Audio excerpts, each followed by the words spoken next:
নিজেরাই পক্ষ হয়ে আমরা উচ্চ আদালতের কাছে আমরা সুনির্দিষ্ট কিছু নির্দেশনা প্রার্থনা করব এবং সেই লক্ষ্যে আমরা একটি মামলা করব সম্ভবত আগামী রোববার। এ সময় তিনি ৭ খুনের ঘটনার পরে আইন শৃঙ্খলা বাহিনীর তৎপরতা নিয়ে সমালোচনা করে বলেন, এই বিষয়ে আদালতের নির্দেশনা চাইবেন তারা।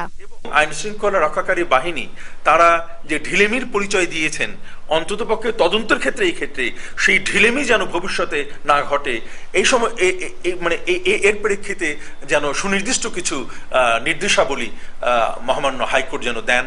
এদিকে সংবিধানে যে কোনো ব্যক্তিকে গ্রেফতারের পর আদালতে হাজির করার বাধ্যবাধকতা রয়েছে, তবে সম্প্রতি কয়েকটি ঘটনায় তা না মানায় সংবিধান লঙ্ঘন হয়েছে বলে মন্তব্য করেছেন আইনজীবী সারা হোসেন।